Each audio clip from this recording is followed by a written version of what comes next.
All rise. Veuillez vous lever. The International Criminal Court is now in session. L'audience de la Cour pénale internationale est ouverte.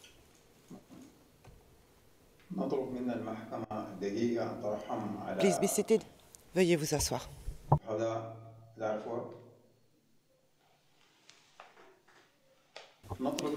Good morning, everyone. Le juge Aïtala. Bonjour à tout le monde. L'audience pour la comparution initiale de M. Ali Kouchaïb est maintenant ouverte. Je souhaiter la bienvenue à tout le monde à l'intérieur et à l'extérieur de ce prétoire. Avant d'aborder le sujet principal de cette comparution initiale aujourd'hui, j'aimerais rappeler que la Chambre a autorisé l'enregistrement vidéo ainsi que la prise de photographies.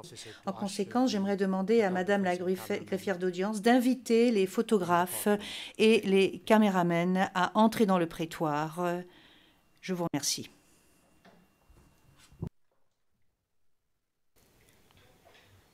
You have 1.5 minutes. Et vous avez 1 minute et demie.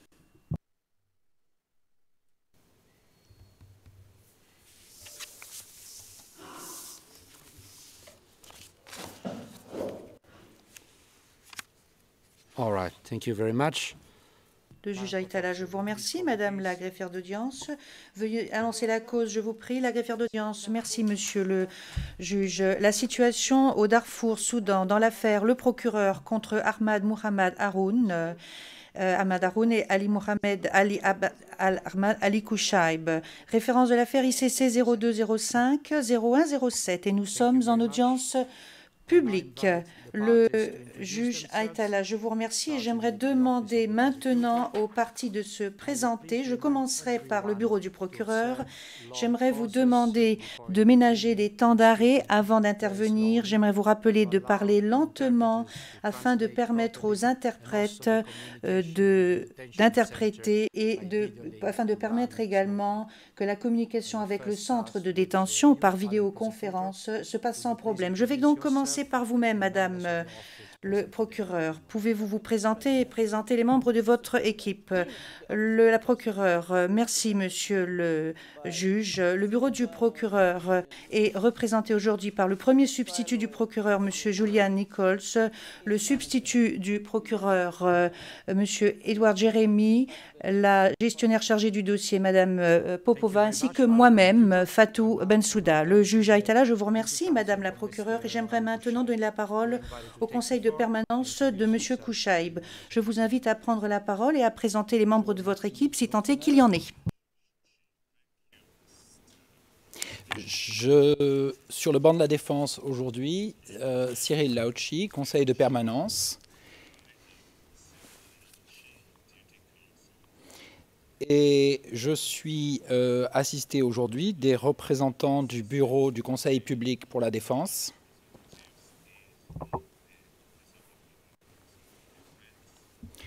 Maître Xavier Jean Keita, conseil principal. Bonjour, Monsieur le Président. Et Madame Vedrana Rezidovic, gestionnaire de dossier.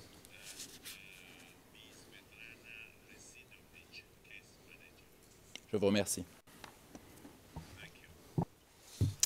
Thank you very much. Le juge Aïtala, je vous remercie. J'aimerais souhaiter la bienvenue aux représentants qui viennent d'être présentés. Et permettez-moi de me présenter. Maintenant, je suis Rosario Salvatore Aïtala. J'ai été nommé juge unique en l'espèce jusqu'à nouvel ordre, et ce en vertu d'une décision rendue par la Chambre préliminaire numéro 2 le 9 juin 2020. Les deux autres membres de la Chambre préliminaire numéro 2 sont Monsieur le juge Antoine Kessia Mbe-Mindoua, qui est le juge président, ainsi que Madame la juge Tomoko Akane. J'aimerais maintenant demander à Monsieur Kouchaïb de se présenter.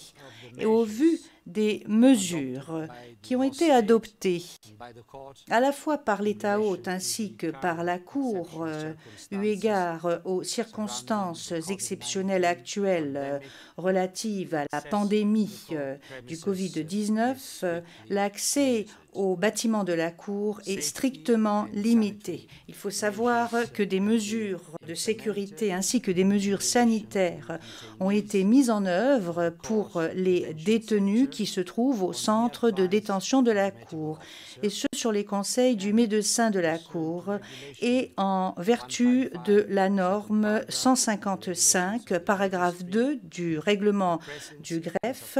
La présidence a approuvé, en application de la norme 96, paragraphe 2 du règlement de la Cour, des mesures temporaires supplémentaires eu égard aux questions de détention.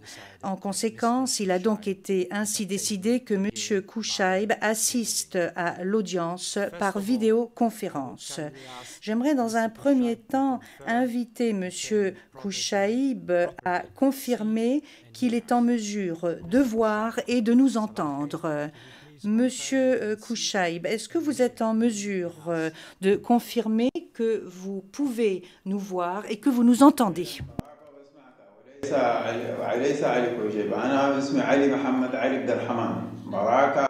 Monsieur Kouchaïb, je ne m'appelle pas Kouchaïb, je m'appelle Ali Mohamed Ali Abd Al-Rahman. Je ne m'appelle pas Ali Kouchaïb, ce n'est pas mon nom.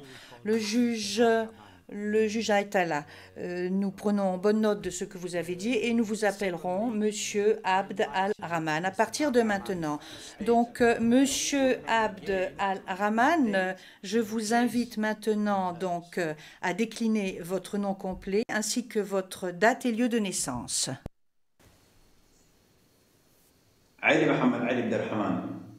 Monsieur Abd Al-Rahman, je m'appelle donc Ali Abd Al-Rahman.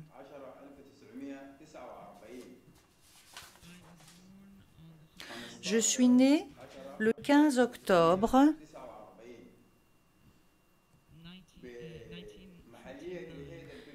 1949 à El Berdi.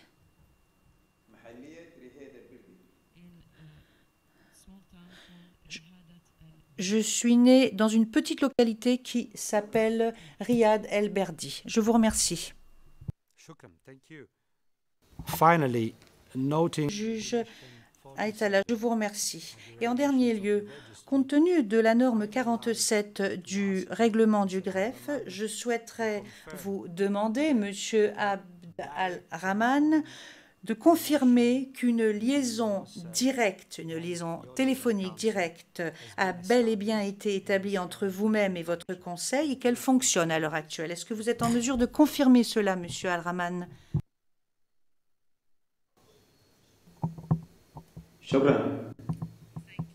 Monsieur Abd Al-Rahman, merci. Thank you, sir. First of all, I believe useful and necessary to clarify the... Le juge Aïtala, je pense dans un premier temps qu'il est utile de préciser la nature et la portée de cette comparution initiale, car l'audience d'aujourd'hui n'est ni un procès ni une audience relative à la confirmation ou à la non-confirmation des charges. Aucun élément de preuve ne sera recueilli ni présenté et la responsabilité pénale individuelle de M. Al-Rahman ne sera pas non plus abordée.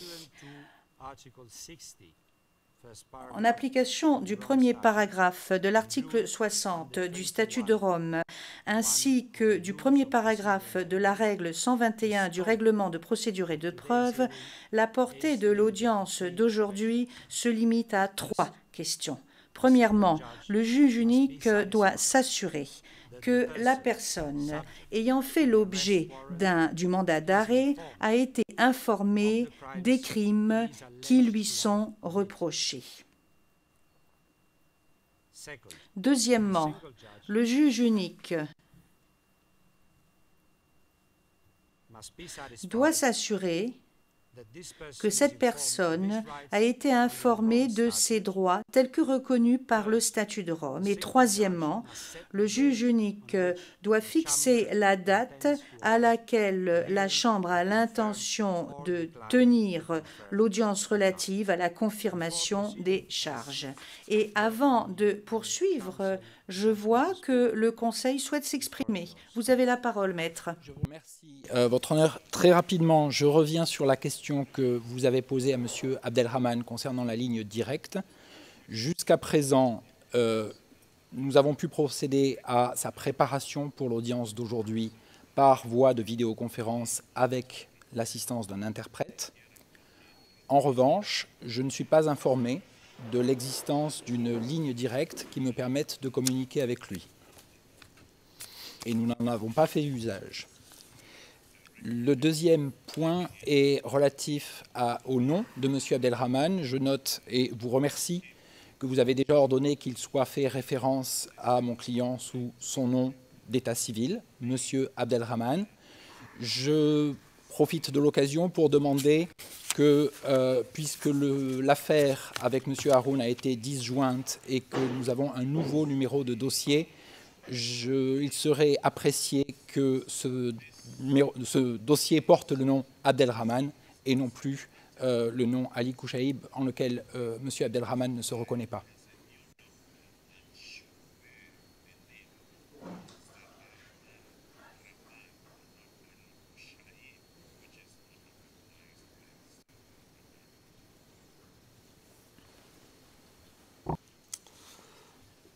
Mr. Counsel.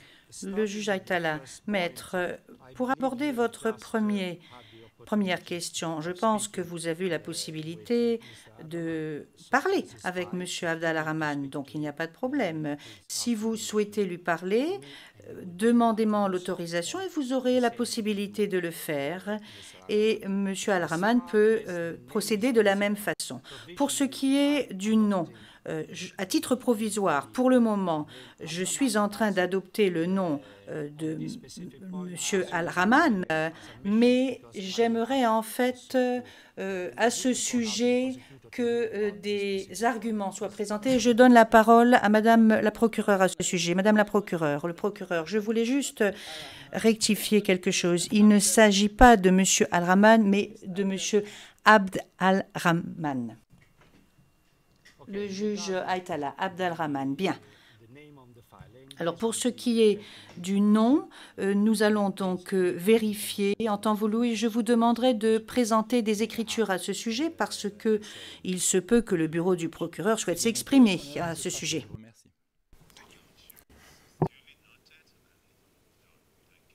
Le juge Aïtala. Alors, je reviens à ma première question et j'aimerais demander à M. Abdelrahman de nous dire s'il a été informé des crimes qui lui sont reprochés. Monsieur, je vous en prie.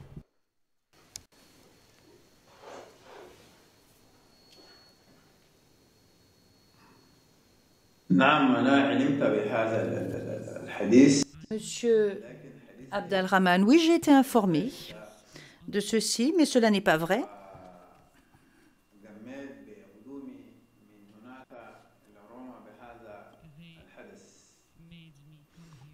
Ils m'ont fait venir ici.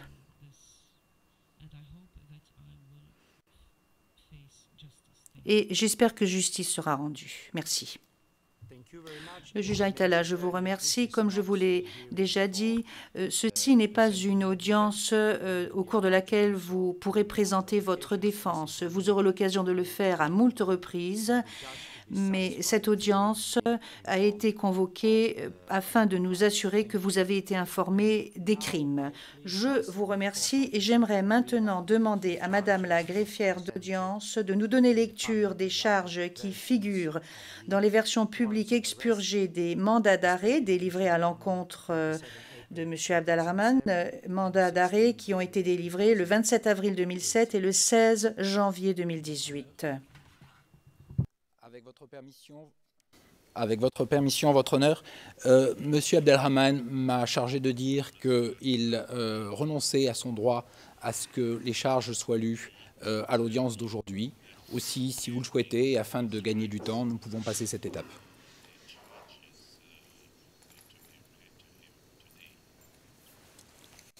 Mr. Counsel.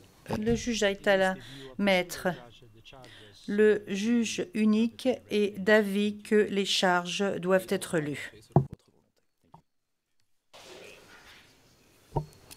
Thank you, Your La greffière d'audience. Je vous remercie, Monsieur le juge. Le 27 avril 2007, la Chambre préliminaire numéro 1 a conclu qu'il existait des motifs raisonnables de croire que Monsieur Abdalrahman est pénalement responsable au sens des articles 25.3 petit a et 25.3 petit d du statut de Rome des crimes suivants. Chef d'accusation numéro 1, persécution dans les villages de Kodoum et dans les environs, constituant un crime contre l'humanité. Article 7.1h du statut. Du 15 au 31 août 2003, ouvert ces dates. Monsieur Abdel Al-Rahman a, en tant que membre d'un groupe de personnes agissant de concert, contribué à la persécution de la population, principalement Four, des villages de Kodoum et des environs, au moyen de meurtres, d'attaques contre la population civile, de destruction de biens et de transferts forcés. Chef d'accusation 2.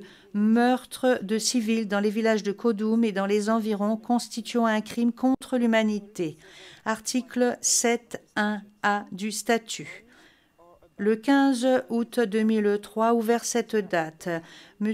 Abdalrahman a, en tant que membre d'un groupe de personnes agissant de concert, contribué au meurtre de civils appartenant à la population principalement Four des villages de Kodoum et des environs. Chef d'accusation 3, meurtre de civils dans les villages de Kodoum et dans les environs, constituant un crime de guerre. Article 8.2c petit 1 du statut. Le 15 août 2003, ouvert cette date, M. Abdalrahman, en tant que membre d'un groupe de personnes agissant de concert, contribué au meurtre de civils appartenant à la population principalement Four des villages de Kodoum et des environs. Chef d'accusation 4. Meurtre de civils dans les villages de Kodoum et dans les environs, constituant un crime contre l'humanité. Article 7.1a du statut. Le 31 août 2003, ouvert cette date, M. Abdalrahman a, en tant que membre d'un groupe de personnes agissant de concert, contribué au meurtre de civils appartenant à la population principalement Four des villages de Kodoum et des environs. Chef d'accusation 5. Meurtre de civils dans les villages de Kodoum et dans les environs, constituant un crime de guerre. Article 8.2c petit 1 du statut. Le 31 août 2003, ouvert cette date, M. Abdalrahman a, en tant que membre d'un groupe de personnes agissant de concert, contribué au meurtre de civils appartenant à la population principalement Four des villages de Kodoum et des environs, alors que ces civils ne participaient pas directement aux hostilités. Chef d'accusation 6. Attaque contre la population civile des villages de Kodoum et des environs, constituant un crime de guerre. Article 8.2e petit 1 du statut. Du 15 au 31 août 2003, ouvert ces dates. Monsieur Abdalrahman a, en tant que membre d'un groupe de personnes agissant de concert, contribué à la commission d'attaque dirigée contre des civils appartenant à la population principalement Four des villages de Kodoum et des environs et contre des civils qui ne participaient pas directement aux hostilités. Chef d'accusation 7. Attaque contre la population civile des villages de Kodoum et des environs, constituant un crime de guerre. Article 8.2e petit 1 du statut. Du 15 au 31 août 2003, ouvert ces dates.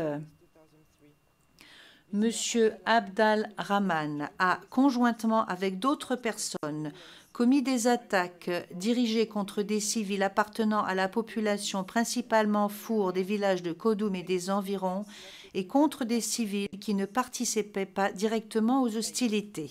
Chef d'accusation 8.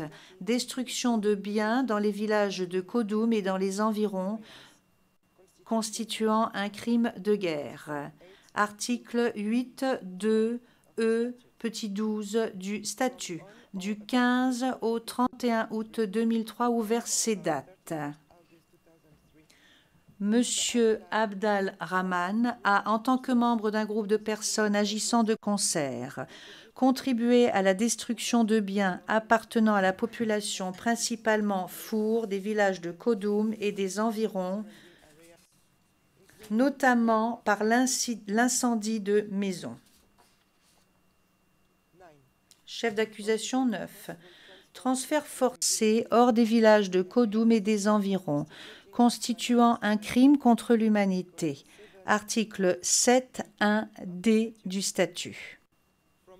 Du 15 au 31 août 2003, ouvert ces dates, Monsieur Abdal Rahman a, en tant que membre d'un groupe de personnes agissant de concert, contribué au transfert forcé d'environ 20 000 civils, principalement des Fours, hors des villages de Kodoum et des environs, avec pour conséquence l'abandon des villages.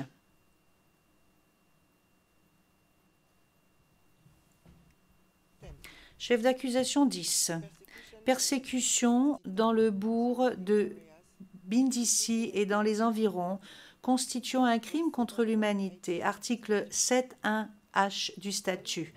Le 15 août 2003, ou vers cette date, Monsieur Abd al-Rahman a, en tant que membre d'un groupe de personnes agissant de concert, contribué à la persécution de la population, principalement Four, du bourg de Bindissi et des environs, au moyen de meurtres, de viols, d'attaques contre la population civile, d'actes inhumains, de pillage, de destruction de biens et de transfert forcé de la population. Chef d'accusation 11. Meurtre de civils dans le bourg de Bindissi et dans les environs, constituant un crime contre l'humanité. Article 7.1a du statut. Le 15 août 2003, ouvert cette date, M. Abdal Rahman a, en tant que membre d'un groupe de personnes agissant de concert, contribué au meurtre de plus de 100 civils appartenant à la population, principalement Four, du bourg de Bindissi et des environs. Chef d'accusation 12. Meurtre de civils dans le bourg de Bindissi et dans les environs, constituant un crime de guerre. Article 8.2c petit 1 du statut. Le 15 août 2003, ou vers cette date, M. Abdal Rahman a, en tant que membre d'un groupe de personnes agissant de concert, contribué au meurtre de plus de 100 civils appartenant à la population, principalement Four, du bourg de Bindissi et des environs, alors que ces civils ne participaient pas directement aux hostilités. Chef d'accusation 13. Viol dans le bourg de Bindissi et dans les environs, constituant un crime contre l'humanité. Article 7.1g du statut. Le 15 août ou vers cette date, M. Abdal Rahman a, en tant que membre d'un groupe de personnes agissant de concert, contribué au viol de femmes et de jeunes filles appartenant à la population, principalement Four, du bourg de Bindissi et des environs. Chef d'accusation 14.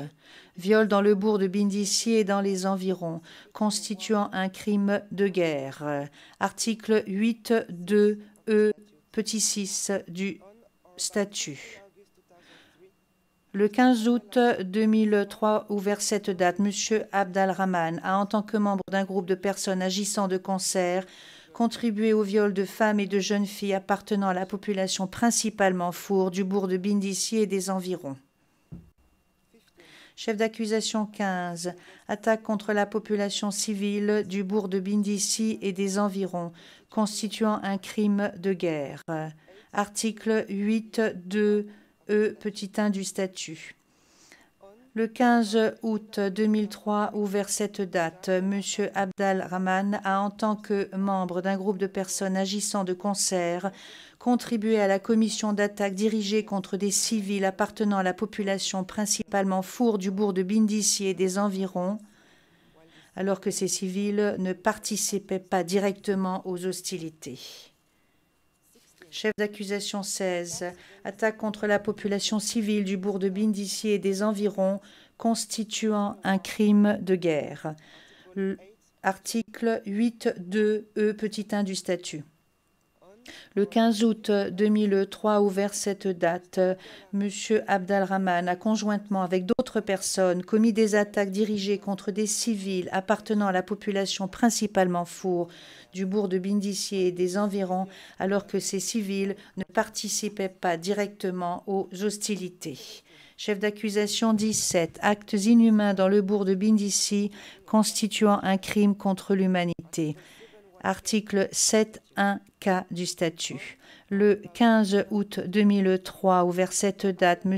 Abdelrahman a, en tant que membre d'un groupe de personnes agissant de concert, contribué à causer de grandes souffrances ou des atteintes graves à l'intégrité physique ou à la santé physique ou mentale au moyen d'actes inhumains contre des civils appartenant à la population principalement four du bourg de Bindisi et des environs, notamment l'acte inhumain consistant à blesser grièvement par balle. Chef d'accusation 18. Pillage dans le bourg de Bindisi et dans les environs, constituant un crime de guerre. Article 8.2e5 du statut. Le 15 août 2003, ouvert cette date, M. Abdelrahman a, en tant que membre d'un groupe de personnes agissant de concert, contribué au pillage de biens appartenant à la population principalement four du bourg de Bindisi et des environs, notamment des biens ménagers. Chef d'accusation 19. Destruction de biens dans le bourg de Bindisi et dans les environs constituant un crime de guerre. Article 8.2e12 du statut. Le 15 août 2003, ouvert cette date, M. Abdelrahman a, en tant que membre d'un groupe de personnes agissant de concert, contribué à la destruction de biens appartenant à la population principalement four du bourg de Bindisi, notamment par l'incendie d'entrepôts de nourriture, de la mosquée et de maisons du secteur. Chef d'accusation 20. Transfert forcé hors du bourg de Bindisi et des environs, constituant un crime contre l'humanité. Article 7.1d du statut. Le 15 août 2003, ou vers cette date, M. Abdelrahman a, en tant que membre d'un groupe de personnes agissant de concert, contribué au transfert forcé d'environ 34 000 civils, principalement des fours, hors du bourg de Bindisi et des environs, avec pour conséquence l'abandon du bourg.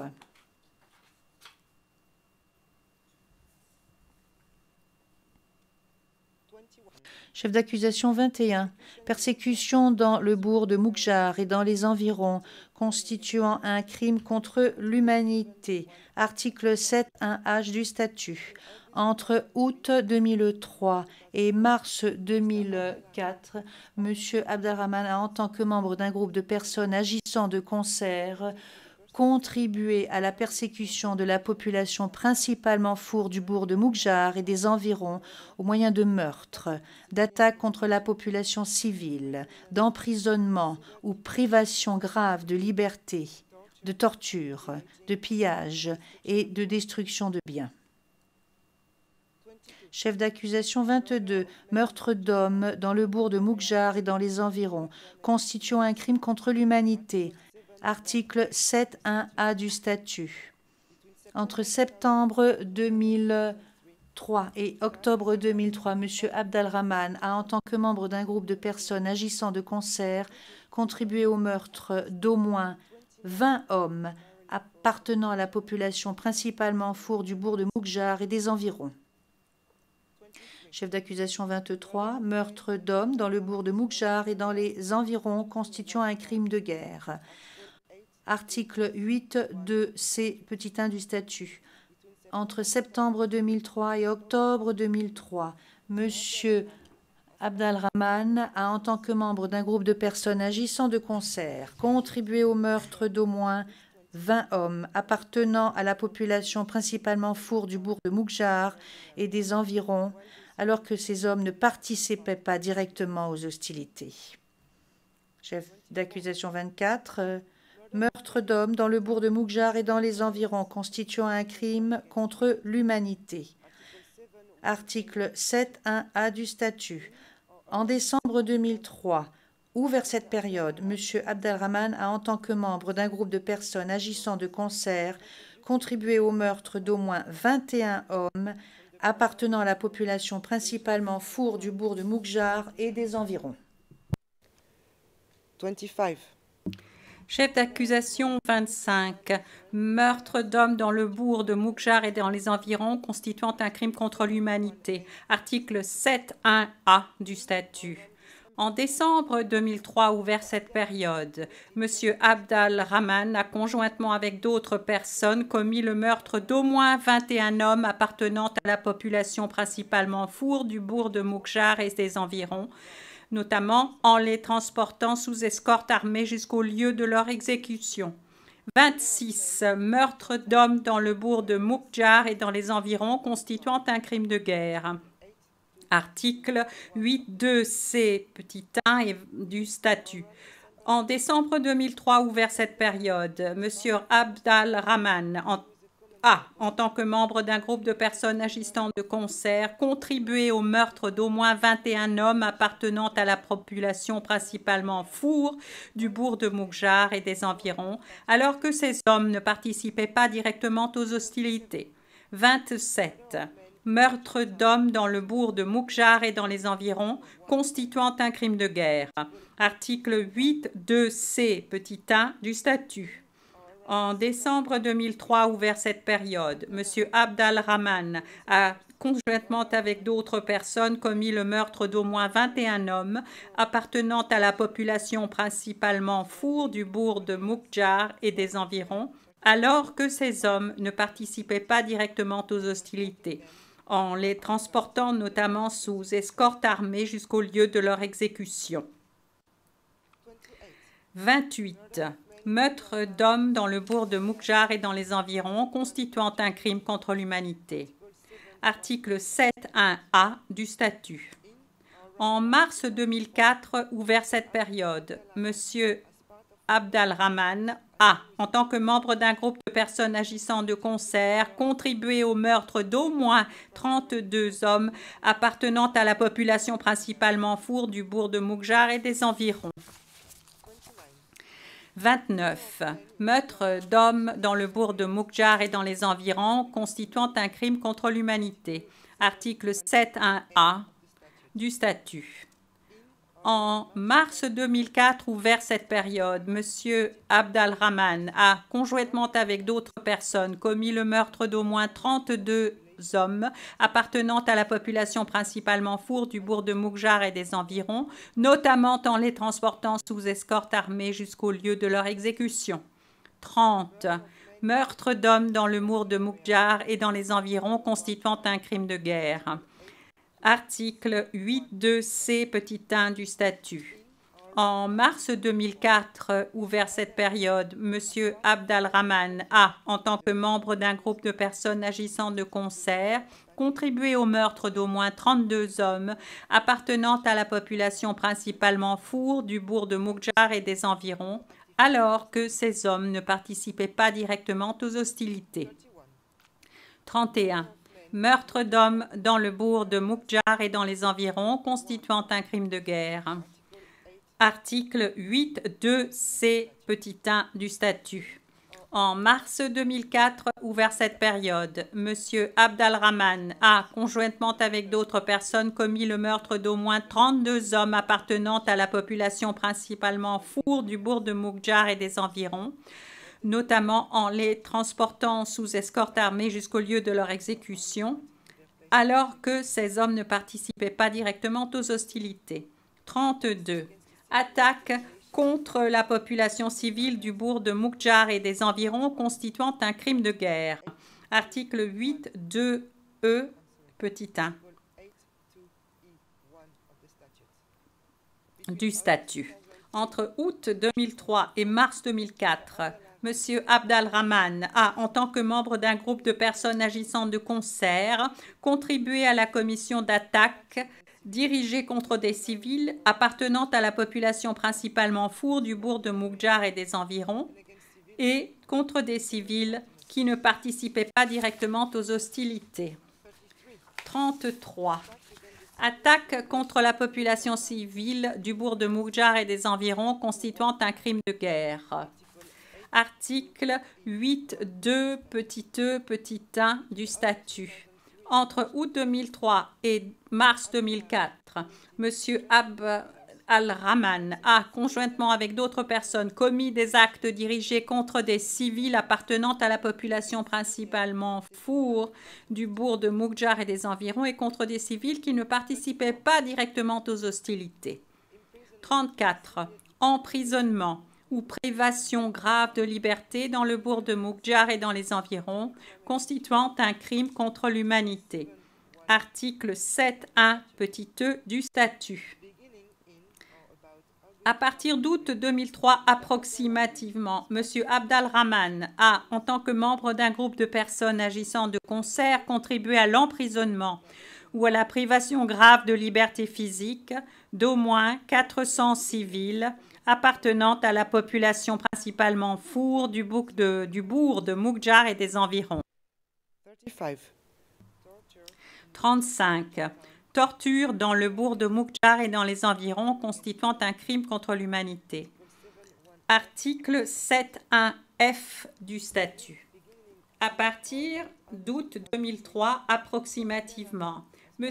Abdalrahman a, en tant que membre d'un groupe de personnes agissant de concert, contribué à la torture d'au moins 60 civils appartenant à la population principalement four du bourg de Moukjar et des environs. 36. Pillage dans le bourg de Moukjar et dans les environs constituant un crime de guerre. Article 8.2 petit e 5 du statut. Entre août 2003 et mars 2004, M. Abdalrahman a, en tant que membre d'un groupe de personnes agissant de concert, contribué au pillage de biens appartenant à la population principalement four du bourg de Moukjar et des environs, dont des échoppes, des maisons et du bétail. 37. Destruction de biens dans le bourg de Moukjar et dans les environs, constituant un crime de guerre. Article 8.2 petit e 12 du statut. Entre août 2003 et mars 2004, M. Abdalrahman a, en tant que membre d'un groupe de personnes agissant de concert, contribué à la destruction de biens appartenant à la population principalement four du bourg de Moukjar et des environs, notamment par l'incendie de maisons et la destruction de récoltes et de fermes.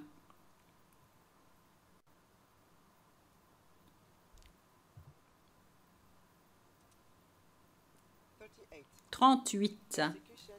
Persécution dans le bourg de Harawala et dans les environs constituant un crime contre l'humanité. Article 7.1 H du statut. En décembre 2003 ou vers cette période, M. Abdalrahman a, en tant que membre d'un groupe de personnes agissant de concert, contribué à la persécution de la population principalement four du bourg d'Harawala et des environs, au moyen de meurtres, de viols, d'attaques contre la population civile, d'atteintes à la dignité de la personne, d'actes inhumains, de pillage, de destruction de biens et de transfert forcé de la population. 39. Meurtre de civils dans le bourg d'Harawala et dans les environs constituant un crime contre l'humanité.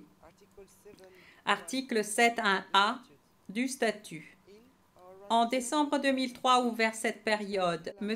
Abdalrahman a, en tant que membre d'un groupe de personnes agissant de concert, contribué au meurtre d'au moins 26 civils appartenant à la population principalement four du bourg d'Harawala et des environs.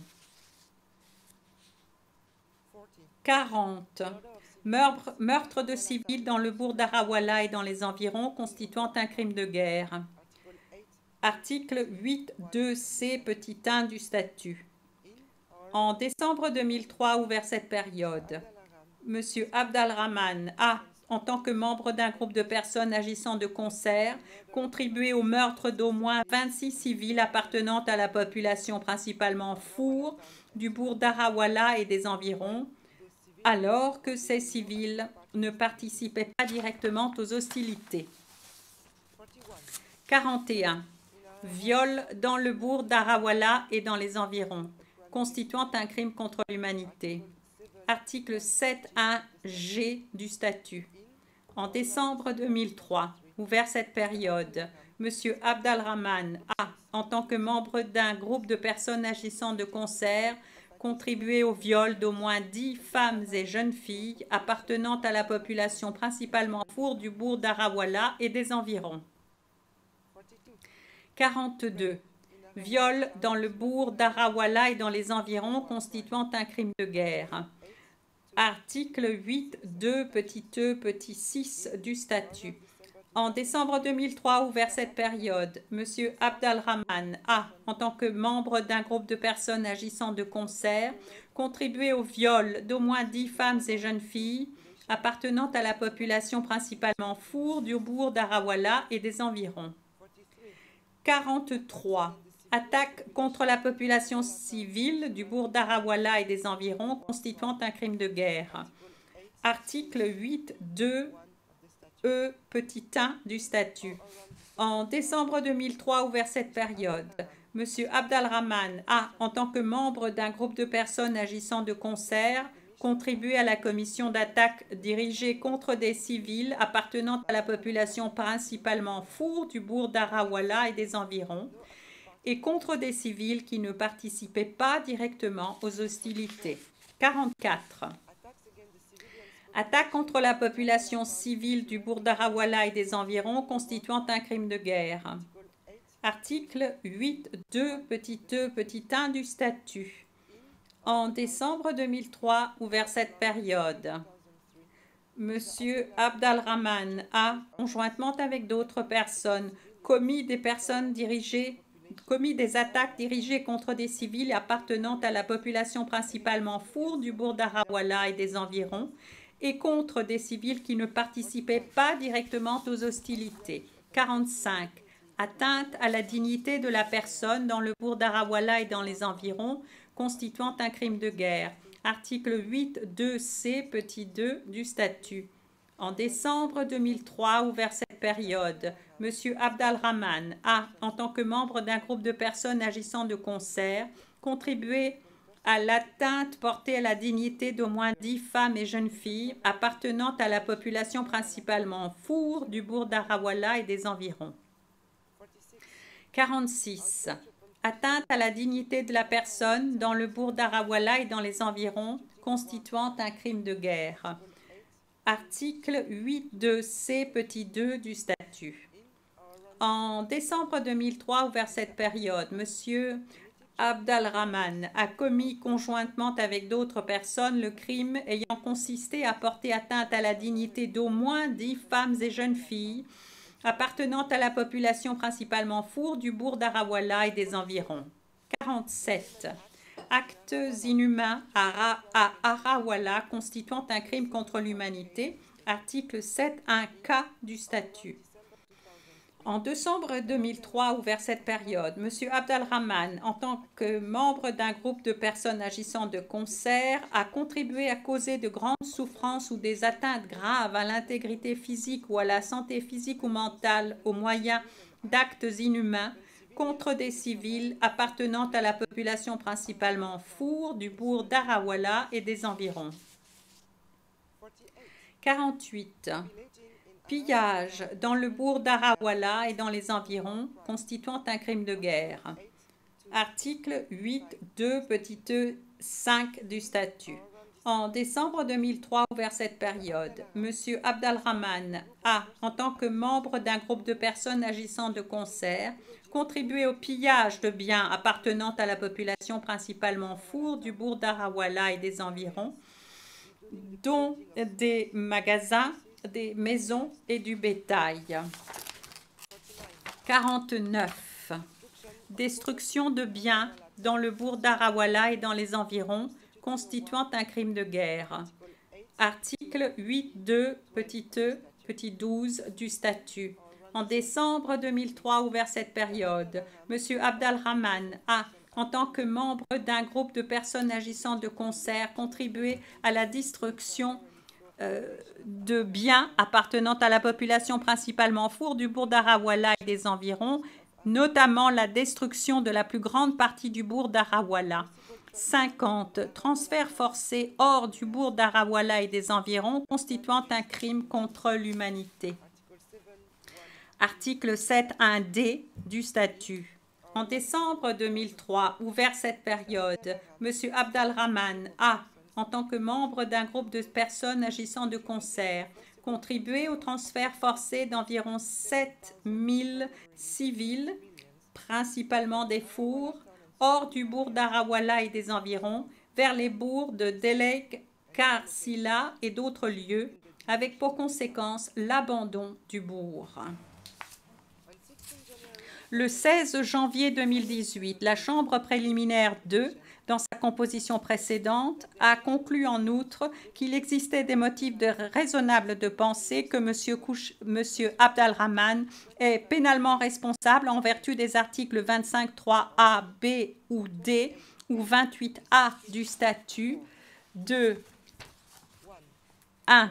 Meurtre constituant un crime contre l'humanité, article 7.1a du statut, contre, entre autres, au moins 100 hommes civils fours à Deleg et dans les environs entre le 5 et le 7 mars 2004 ou aux alentours de cette date. 2. Meurtre constituant un crime de guerre, article 8.2c petit 1 du statut, contre entre autres au moins 100 hommes fours à Deleg et dans les environs entre le 5 et le 7 mars 2004 ou aux alentours de cette date. 3. Autres actes inhumains constituant un crime contre l'humanité, article 7.1k du statut, contre au moins 100 hommes civils fours à Deleg et dans les environs entre le 5 et le 7 mars 2004 ou aux environs de cette date. Merci, Monsieur le Président.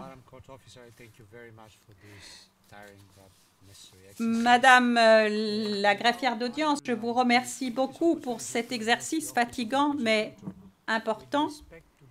Je m'adresse maintenant au bureau du procureur s'agissant du niveau de confidentialité de l'écriture ICC 02 05 01 07 73 en date du 3 novembre 2017, requête du procureur aux fins d'amender le premier mandat d'arrêt à l'encontre de M. Abdelrahman en vertu de l'article 58.6 du statut de Rome, qui a conduit à la délivrance d'un deuxième mandat d'arrêt contre le suspect le 16 janvier 2018. Je constate qu'il existe une version publique expurgée de la première requête du procureur aux fins de délivrance d'un mandat d'arrêt en date du 27 février 2007. Ce n'est pas le cas pour la deuxième requête du 3 novembre 2017 qui est toujours classée confidentielle, secrète et ex parte réservée au procureur. J'invite maintenant Madame le procureur à nous indiquer si des mesures ont été prises ou le seront afin de permettre que cette écriture soit rendue publique. Le procureur. Si vous me le permettez, je souhaiterais que mon premier substitut, M. Julian Nichols, réponde à cette question. Le juge Aïtala, je vous en prie. Le premier substitut du procureur, oui, nous allons déposer effectivement cette écriture en temps opportun, avec éventuellement quelques expurgations si nécessaire. Le Président, merci beaucoup. Je vous serais reconnaissant de procéder rapidement étant donné la nécessité d'avancer rapidement dans cette affaire. Je souhaiterais maintenant informer Monsieur Abdel Al-Rahman que la Chambre prendra les mesures nécessaires pour garantir qu'il reçoive la requête du procureur pour le deuxième mandat d'arrêt et les pièces étayant celui-ci aussi rapidement que possible. J'en arrive à la seconde question. À l'adresse de M. Abdel Al-Rahman, je voudrais savoir si vous avez été bien informé des droits qui vous sont conférés en tant que suspect au terme du statut de Rome. Monsieur Ali Abdel Rahman, s'il vous plaît.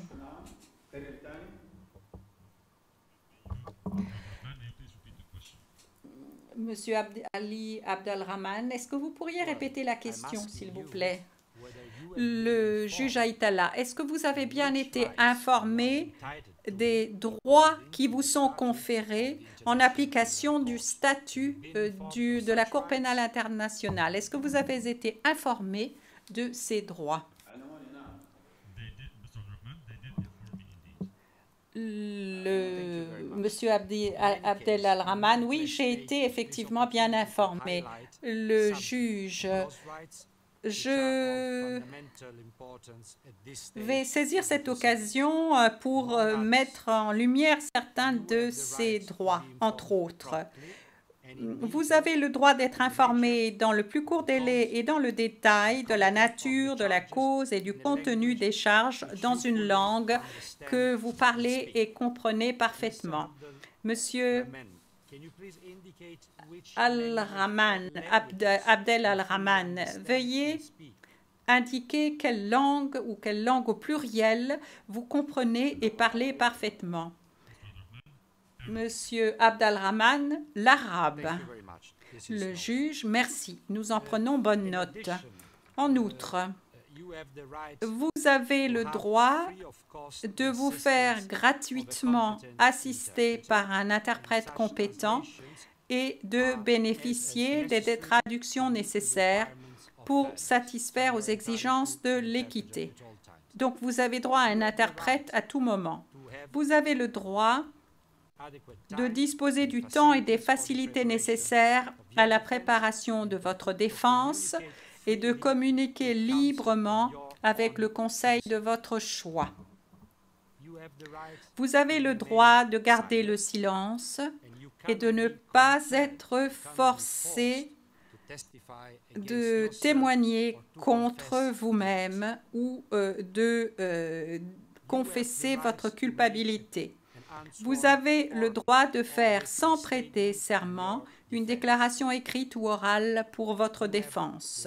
Vous avez le droit de recevoir, dès que possible, les éléments de preuve qui vous disculpent ou qui tentent à montrer votre innocence ou à atténuer votre culpabilité ou à entamer la crédibilité des éléments de preuve à votre charge.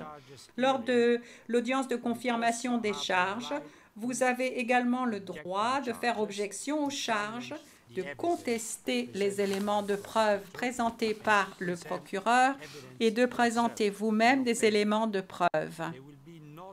Il n'y aura pas de procès si les charges ne sont pas confirmées et la procédure à votre encontre sera ainsi clôturée. Enfin, vous avez le droit de demander une remise en liberté provisoire en attendant votre procès.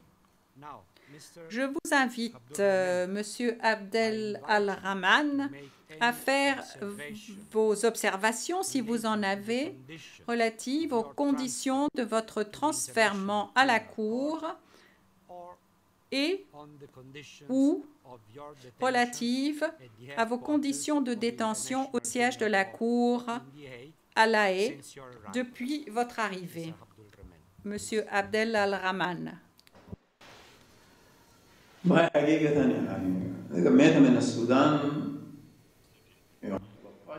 Monsieur Abdel Al-Rahman, je viens du Soudan. J'ai quitté le Soudan le 13 février et je me suis dirigée vers Beral et puis ensuite Bangui, ce qui a été fatigant, un voyage de 2 mois.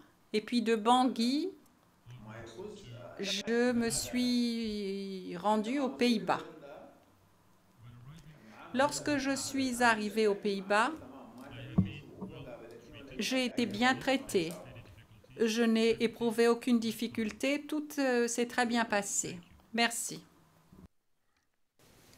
Thank you very much. This is good to hear. Juge, très bien. Voilà qui est parfait à entendre. Maître, vous souhaitez prendre la parole? Maître Laouchi. En outre, Monsieur Abdel Al-Rahman m'a prié de présenter la requête suivante. Et l'avocat passe au français. Je passe au français. J'ai été engagé. It's up to you. À l'occasion de cette première audience dans cette affaire relative à la situation au Darfour, M. Abdelrahman m'a demandé de formuler le souhait auprès de vous de pouvoir observer, avec votre autorisation, une minute de silence et de recueillement en mémoire de toutes les victimes au Darfour et plus largement au Soudan. Je formule donc cette requête, humble requête, devant vous.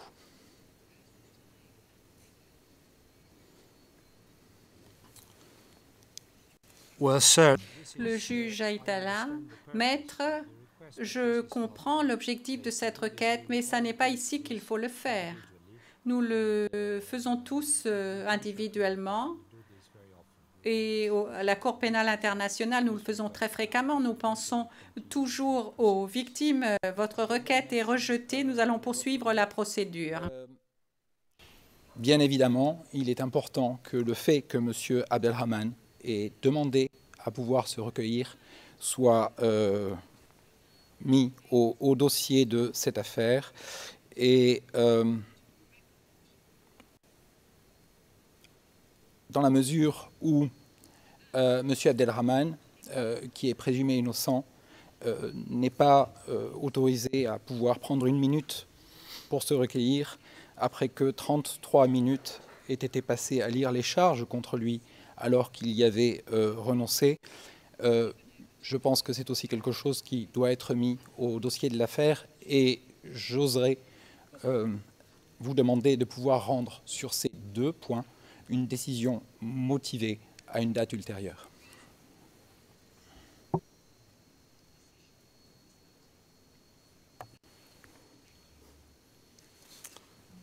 It is on records. Le juge Aïtala, cela figure au compte-rendu. Nous allons poursuivre. Merci, Monsieur Abdelrahman. Je vais maintenant fixer une date pour la confirmation des charges, l'audience de confirmation des charges, après avoir pesé tous les facteurs pertinents, y compris la nécessité pour les parties et participants de se préparer de manière adéquate, les droits de M. Abdelrahman, qui doit pouvoir être jugé sans retard excessif, après avoir pris en compte les circonstances exceptionnelles actuelles de la pandémie de COVID-19, la date est fixée au lundi 7 décembre 2020. Au vu du déroulement de la procédure, cette date pourra être modifiée telle que le prévoit la règle 121.7 du règlement de procédure et de preuve, à la requête ou du procureur ou de la défense ou à l'initiative de la chambre préliminaire.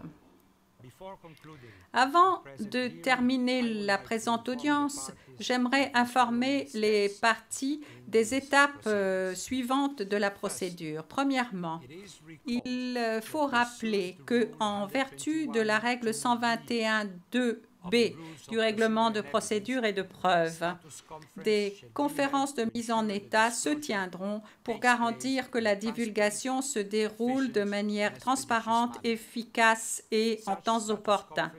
Ces conférences de mise en état seront convoquées par le juge unique proprio motu ou à la demande des parties. Deuxièmement, j'aimerais informer les parties que, en temps opportun, un ensemble de décisions seront prises pour garantir que la procédure se déroule dans de bonnes conditions et rapidement.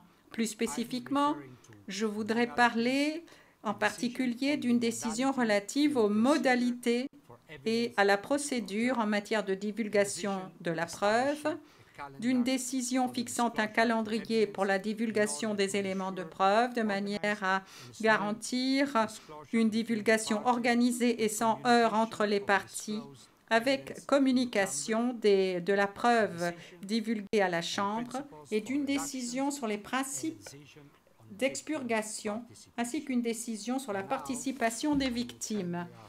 J'inviterai maintenant les parties à m'indiquer s'il y a d'autres points éventuellement à soulever s'agissant de ce qui a été évoqué aujourd'hui. Madame le procureur, vous avez la parole. Le procureur, nous n'avons pas d'observation.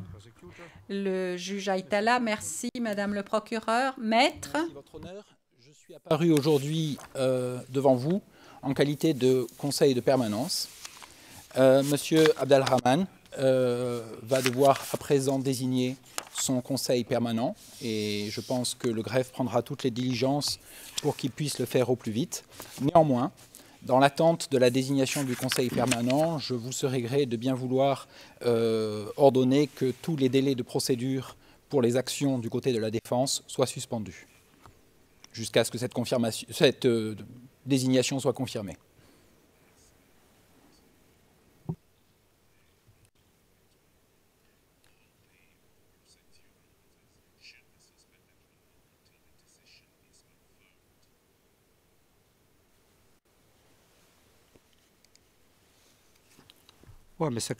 Le juge Aïtala, maître, nous verrons si nous avons des éléments nouveaux à ce sujet. En attendant, je vous remercie de votre engagement dans la défense de M. Al-Rahman. Monsieur Abdel Al-Rahman, avez-vous des points à soulever avant que nous ne clôturions cette audience d'aujourd'hui? Si vous le souhaitez, vous pouvez intervenir maintenant.